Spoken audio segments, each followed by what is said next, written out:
Hi everyone, how are you doing?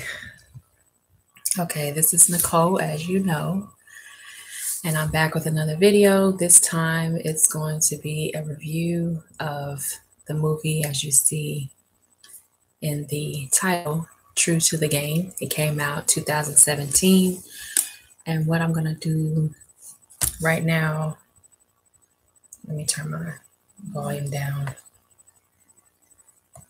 on my phone so I don't get interrupted. Rudeness. So anyway, the movie came out 2017. It's called True to the Game. I'm reading from Wikipedia. It's an American drama film based on Terry Wood's novel called True to the Game. It was directed by Preston A. Whitmore II, written by Nia Hill, and starring Columbus Short, Andre Fuller, Vivica Fox, Nelson Ellis, and this was his final movie. Rest in power to that brother, Nelson Ellis. There are a few other movies that he was in that I wanted to do a review about. Of course, True to the Game was the first one. Another one was Little Boxes, which I have not seen yet. And there's another movie he was in. Oh, Roxanne. Roxanne was the other one. I've already done a review on that. So there's only one more movie I need to see with Nelson Ellis in it to pay homage to him for his great acting performances. So let's move on. Oh, and Jennifer Freeman is the last person they have listed. So those are the major cast members. Columbus Short plays a drug dealer who has a heart of gold. He also has a lot of spiritual and religious convictions. I know it seems contradictory, but it's the truth in the movie. And Erica Peoples, I think this is probably her first role in a movie. She plays a woman named Gina Hollins who meets up with Columbus Short's character, Quadir. And Quadir Richards is his name. And so she doesn't realize that he's really into, or he's the leader of this organization. And so she really gets taken by storm. She's already been in a lot of abusive and troubling relationships. So she wants to take a chance because this guy, Quadir, seems like he'll be able to take care of her. He seems very confident, responsible.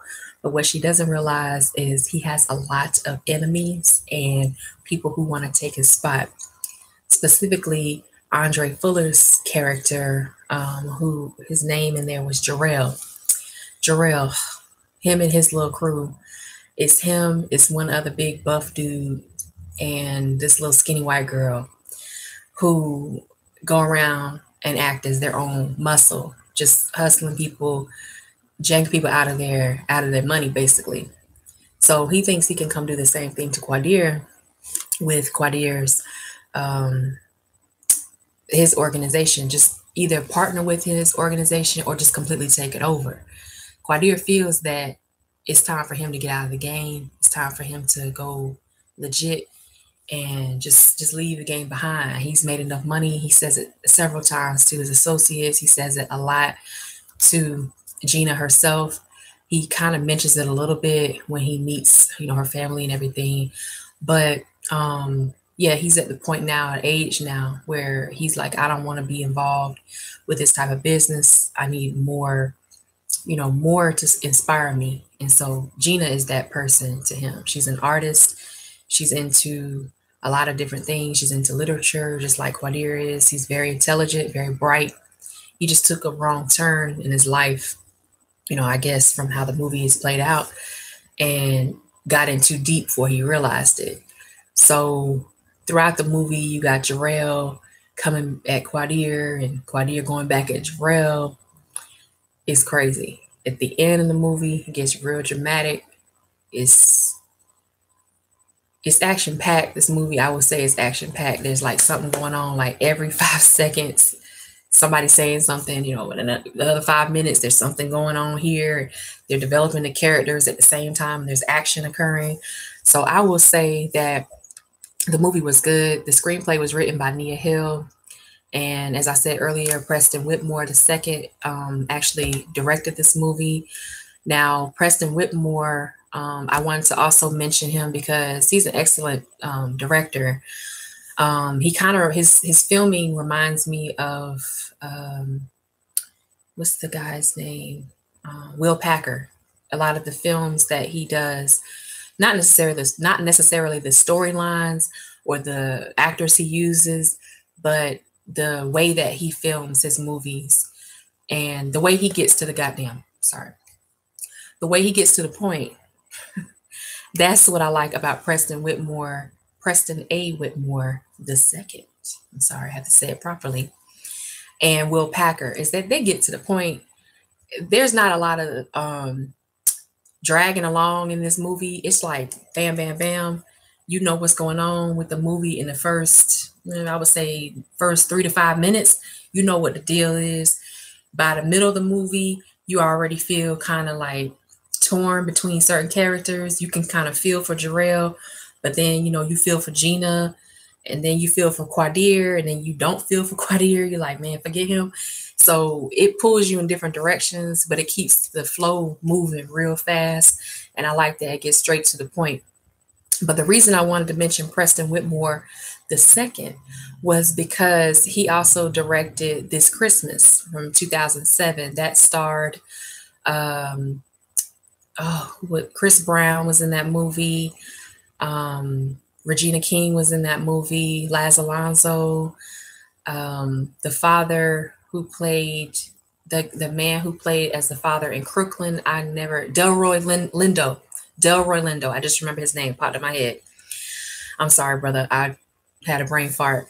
Delroy Lindo, excellent actor. He was the father in Crooklyn, and he was the mother's love interest in This Christmas. And there was also, I have to say her name, Will Packer was involved. He was a producer on that movie. So there you go. That's why Loretta Devine, that's why that movie was, in my opinion, excellent. Idris Elba was the last person in that movie I wanted to mention. Great movie. Lauren London was in it. It was great. And before that, Preston did Doing Hard Time. And I think this was with Boris Kodjoe. Yeah, Boris Kodjoe, Michael K. Williams, Stephen Bauer, David Banks, and Giancarlo Esposito. So that was a good movie. I really enjoyed that. If you go back and watch that, probably out there somewhere, that was great. And his first major movie was Fled. And this was with Lawrence Fishburne and Stephen Baldwin. If you go back and watch that, you can, from Fled to Doing Hard Time to This Christmas to this movie right now, True to the Game, you can see his progression as a director. And it's really good to see that in a director that's lasted this long. But back to the movie itself. Hold on. There's a lot of good music in the movie, especially by Meek Mill, because this movie was based in Philadelphia. I think between Philadelphia and New York they filmed. So they played a lot of Keisha Cole, Meek Mill, Savage, 21 Savage. I don't know who that is. K. Michelle, Big Block from Block Entertainment, Aaron Allen Kane, Lil Uzi Vert, and Nipsey Hussle. So they did play a lot of good music. I suggest you check it out. Maybe it'll be a movie you like. It's not necessarily the type of movie that I would watch with, like, it's not like a Netflix and chill type movie because there's a lot of drama, there's a lot of violence, a lot of action. Maybe it is. I don't know. Maybe it would be for you. I don't know. But it seems more like a movie that you could watch with your friends, maybe homegirls, homeboys, mixed crowds, something like that. It's a good movie. It has a lot of good themes to it. So I'll leave it at that. You all let me know what you think in the comment section. If you're new to my channel, please hit that subscribe button. I think it is right over there to the bottom right. Let's see, would that be bottom right or this way? Okay, right there. Then whichever way it is, I can't tell from the camera. But you all let me know what you think in the comment section, and I'll talk to you all later. Have a good night.